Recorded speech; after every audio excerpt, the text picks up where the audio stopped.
Hello नमस्ते. कसे आहात सगळे? छान ना? मी पण एकदम मस्त आहे. आजचा व्हिडिओ खूप खूप महत्त्वाचा आहे. का म्हणजे आपल्या सर्वांना वाटते आपले मुलांचा संसार सुखमय व्हावा. हं? असं असता नाही. आपल्या मुलींचा संसार सुखमय होण्यासाठी माहेरचे माणसांनी काय करावं किंवा त्यांचा सहभाग किती ते का म्हणजे वरचेवर हल्ली ऐकायला येते, हल्ली हे सगळं घडते. हे सगळ्याला कारणीभूत आहेत मुलीची आई, एस्पेशली असं मुलीच्या आईला विलन असं केलं जाते.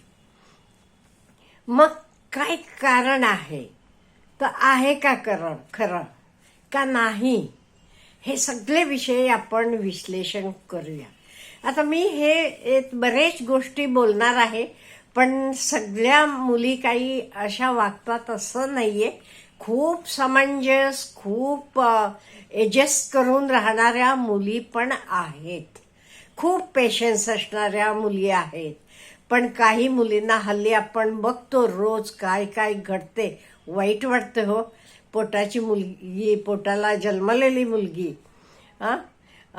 एवढी मोठी करायचं, सगळं हौसेनं लग्न करून द्यायचं आणि तिनं स्वतःला संपवावं. त्यामुळे मुली का असं करतात ह्याच्याबद्दल आज बोलणार आहे. तुम्ही म्हणाल मुलांचं का बोलत नाही हो मॅडम? हो, मुलांचं पण बोलणार आहे, त्याला वेगळा व्हिडिओ करणार आहे. का म्हणजे मला माहीत आहे बरेच लोक असं विचारतील, ते मुलींना आपण स्ट्रॉंग कसं करायचं, काय करायला पाहिजे, त्याच्याविषयी जे काही मला वाटते तर मी सांगणार आहे. आपणही आपली मतं व्यक्त करू शकता. पहिलं म्हणजे आता मुलीला एवढ्या लहानाचं मोठं करून ऑल ऑफ ए सडन तिला कोणाचे तरी हातात देणं किती कष्टमय आहे का नाही हो? एवढं आपण अगदी तळहाताचे फोड्यासारखं जपलेलं असते तिला आपण अनोळखींचे हातात देऊन टाकतो. म्हणजे दिलं म्हणजे संपलं का? नाही. काही लोक असं मानतात, लग्न झालं संपलं, आता नाही, तिचं लग्न करून दिलं तरी आपली जबाबदारी असायला पाहिजे. म्हणजे कधीपर्यंत जबाबदारी कुठे असायला पाहिजे? खरोखर सिरियस मॅटर आहे, तिचे जीवाला धोका आहे, अशा वेळी आपण खंबीरपणे तिचे पाठीशी उभा राहून काय योग्य तो पुढचा मार्ग निवडायला पाहिजे. गरज असली तरी तर, नाही ते उगीच नाही रोज सकाळी उठून फोन करायचा आईना, अगं चहा प्यालीस का? प्याले म्हणते. मग कोण केला? तिनं मी केला. तूच केला शिवाय सासूबाईनं काय झालं होतं तुझे करायला? नाही, असल्यासाठी नाही. आणि अशा फालतू गोष्टींसाठी रोज फोन करायचा नाही. तिला तिथे जरा रुळू दे, तिला तर आपलं घर आहे वाटू देत. मात्र खरोखर सिरियस असलं तर मात्र आपण खंबीरपणे तिचे पाठीमागे उभं राहायला पाहिजे. आता खंबीरपणे उभं राहायचं म्हणजे कसं? मी तुम्हाला एक्झाम्पल देते, माझ्याच आजोबांचं एक्झाम्पल देते. मी सांगितलं तुम्हाला मी कर्नाटकातली, दक्षिण कन्नड जिल्ह्यात धर्मस्थळचे जवळ, म्हणजे मंगळूरहून धर्मस्थळला जायला पाहिजे आणि तिथून एक 12 मैलचे खेडे गावात आमचं घर होतं. सुपारीच्या बागा वगैरे होत्या. आणि त्या काळी म्हणजे माझे वडिलांची थोरली बहीण, म्हणजे विचार करा, मी आता 70+, म्हणजे 100पेक्षा जास्त वर्षांपूर्वीची गोष्ट आहे. माझी आत्या बालविधवा झाली. तुम्हाला समजते असं मी समजते. बालविधवा म्हणजे ती मोठी व्हायच्या आधीच तिचे मिस्टर वारले आणि ती विधवा झाली. मग आमच्या आजोबांनी काय ठरवलं? महाराष्ट्र हे प्रगत देश आहे, तेव्हा कर्नाटक आमच्याकडे काही एवढं प्रगत नव्हतं लोकांचा, पण महाराष्ट्र खूप तेव्हापासून पुरोगामी आहेत. म्हणून तिला पुण्याला आणलं, तिथे तिला पुढचं शिक्षण घ्यायला लावलं. विचार करा. आणि पुढे तिचं शिक्षण वगैरे झाल्यावर तिचं लग्न अप्पा साने म्हणजे पुरुषोत्तम सदाशिव साने, साने गुरुजींचे धाकटे भाऊ, ते एकूण 4 भावंड, त्यातला सर्वात लहान माझ्या आत्याचे मिस्टर. ते सुप हे विद्यालय बोर्डीला प्रिन्सिपल म्हणून रिटायर झालेले होते. आता दोघंही नाहीत, आत्या पण नाही, मामा पण नाही. त्यांना मी मामा म्हणायचो. पुरुषोत्तम सदाशिव साने धाकटे बंधू ते गुरुजींचे. त्यांच्याशी तिचं लग्न करून दिलं. त्यांचं पहिलंच लग्न होतं, विचार करा. आणि आमचे आजोबांनी विधवेचं लग्न केलं म्हणून आमचे गावातले लोकांनी आजोबांना वाळीत टाकलं. वाळीत टाकणं म्हणजे काय? त्यांच्या घरी काही फंक्शनला जायचं नाही, त्यांना बोलवायचं नाही. ह्याला तेव्हा असायचं खूप समाजानं. आजोबा म्हणाले जाऊ देत, करू देत, मी माझे मुलीसाठी योग्य ते करणार आहे, मी कोणालाही काही घाबरणार नाही. मग लोकांना काही मदत लागली की आजोबांची गरज असायची, कोर्ट कचेऱ्या सगळं नॉलेज आजोबांना. मग लोक म्हणाले नाही, काळ बदललाय, असं असं चाललंय सगळीकडे जगात, त्यामुळे हे आपण एक्सेप्ट करायला पाहिजे. म्हणून ते तर परत घेतलं. समाजानं काही त्यांना वाळीत टाकलेलं होतं, तर ते परत घेतलं. आणि आमची चूक झाली, आम्हाला माहीत नव्हतं, खरंच तुम्ही जाणकर म्हणून त्यांचं कौतुक पण केलं. म्हणजे हे बघा, एवढेपर्यंत पूर्ण समाज आपल्याला अगेन्स्ट असलं तरी आपल्या मुलीला आपली गरज आहे ते आपण तिचे पाठीशी राहायला पाहिजे. ह्या लग्न झालेल्या मुली आता का जीवन संपवतात? सासरची लोक तर नवीनच आहेत, त्यांना विश्वास नाही, त्यांना आपल्या आई वडिलांवर पण विश्वास नाहीये, त्यांना नाहीये विश्वास. आपले आई वडील आम्हाला पुढेपर्यंत आपले पायावर उभं करून व्यवस्थित करतील, त्यांना विश्वास नाही. विश्वास असला की ते असं केलं नसतं, हे माझं म्हणणं आहे. ते स्वतःला संपवलं नसतं. स्वतःला संपवणं म्हणजे काही चेष्टा नाहीये. त्यांना विश्वास नाहीये त्यांचे आई वडिलांवर पण. त्यामुळे त्या काही आईला काय वाटेल, वडिलांना काय वाटेल, लहानपासून आता 25 वर्षापर्यंत मोठं केले, त्यांचं काय होईल काही विचार करत नाही. त्यांना एवढा विश्वास असला, काही होऊ देत, किती कष्ट असू देत, मी घरी येऊन सांगितलं माझे आई वडील माझे पाठीशी राहतील आणि मला आयुष्यात उभं करतील, एवढा विश्वास असल्या की त्या मुली ह्या मार्गाला जाणार नाहीत. हे पहिलं. मुलींना ऍडजस्ट करायची सवय लावा. माहेरी काय होते, काम केलं नाही तरी आई करते. किंवा बरेच घरी मी ऐकले, अहो सासरी जाऊन करायचंच आहे की आता कशाला, अहो पहिल्यापासून केलं तर सवय लागते.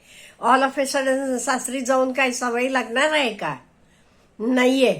त्यामुळे पहिलेपासून ही सवय लावायची. मुलांनाही लावायची. हे तर मी मुलांचं बोलताना बोललीन.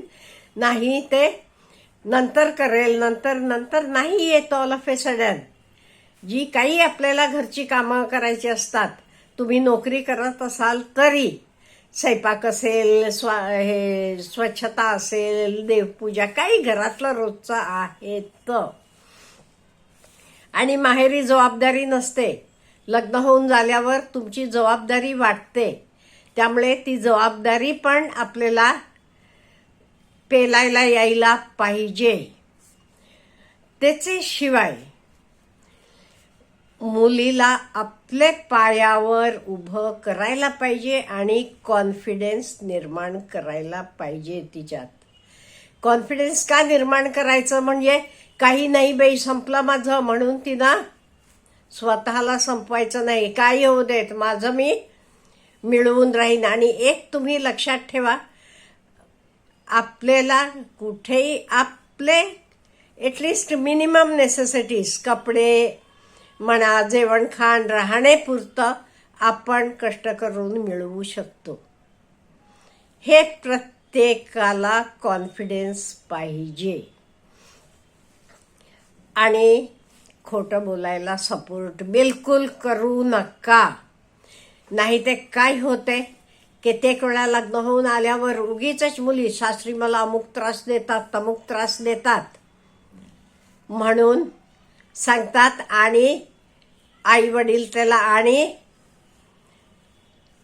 तिखट मीठ लावून तर वाढवतात. अशा वेळी सांगायचं, अगं मी पण लग्न होऊन इथे आले होते, मला पण हे सगळं सोसावं. ह्याला एक वेळ लागतो, 1-2 वर्ष लागतात ॲडजस्ट व्हायला, नंतर सगळं ओके होते, हे सांगायला पाहिजे. आणि एक महत्त्वाचं, बरेच सबस्क्रायबर्सही पण लिहिले, रूल्स रेग्युलेशन्स हे सगळं मुलींचे बाजूनं आहे. हो, कित्येक वेळेला खरं वाटते मला पण. मुलांची बाजू समजूनच घेत नाहीयेत. त्यामुळे असं होता कामा नये. डवरी एगेन्स्ट द लॉ आहे ना, मग अलिमनी कसं एलाव करता तुम्ही? नाही, डवरी पण नको, अलिमनी पण नको, आम्हाला आमचे जीवावर जगू देत, हे मुलींनी बोलायला पाहिजे. आता काय झाले, ते रूल्स रेग्युलेशनचे सगळे गैरफायदा घेतात, हे सगळ्यांना माहीत आहे. वकिलांना माहीत आहे, जजेसांना माहीत आहे, लोकांना माहीत आहे, सगळ्यांना माहीत आहे. जरा पटलं नाही, राहायचं नसलं की नवरा अमुक करतो, सासू हे करते, मारहाण करतात, हुंडेसाठी त्रास देतात. नको तर सगळं बोललं जाते आणि कंप्लेंट केली जाते. असं कोणालाही डिफेम करायला जाऊ नका. हे आपण मुलींना जरा लहानपणीपासून सांगायला पाहिजे. नाही ते काय होते, जरा हे झालं, हां पोलीस स्टेशनला जा, कंप्लेंट दे, त्यांना शिकवूया आपण. हां, अहो तुमचे मुलीचं फ्युचर तुम्ही विचार केलात का? आज तुम्ही काही हे करून त्यांना घाबरवायला म्हणून काही कराल, मग असं केलेल्या मुलीला कोण घरात घेईल? तिचं फ्युचरचं काही, तुम्ही काय कायमचे तिच्यासाठी राहणार आहात का? त्यामुळे हे सगळे विचार करून आपले मुलींना योग्य ते संस्कार, व्यवस्थित वागणं, प्रेमानं वागणं, हे सगळं आई वडिलांनी द्यायला पाहिजे. आणि छोट्या छोट्या गोष्टींसाठी भांडायला जाणं, भांडणं नाही. आपण लग्न करताना फक्त ते मुलीला तिथे देतो तेव्हा मुलगी कशी आपली आहे, मी जबाबदारी म्हटलं तसं जावई असेल, त्याची माणसं ती पण तुमचीच आहेत, त्यांची पण जबाबदारी तुमची आहे, तसं त्या लोकांना पण. हे आपण जाणून घ्या. आपण संबंध जोडतो. आज काय झाले, संबंध तोडायला लागलेत आणि ह्याच्यामुळे कोणाचंच चांगलं होत नाही. त्यामुळे मी जरा बोलताना काहींना जरा हे पण आहे, तर खरं मी बोललेली आहे असं घडते आजूबाजूला आणि सगळ्यांना दुःख होते, असं होता कामा नये. म्हणून प्रत्येक आईवडिलांनी आपले मुलीला मोठं करताना तिला कॉन्फिडन्स द्यायला पाहिजे, तिचे पाठीशी उभा राहायला पाहिजे. हे मी म्हणते. असं नाही लग्न करून दिलं संपलं सगळं म्हणून, नाही. कन्नडमध्ये म्हणतात कोट्र हेण्णु कुलाके होरागे. नाही, कुलाके होरागे कशी होईल ती?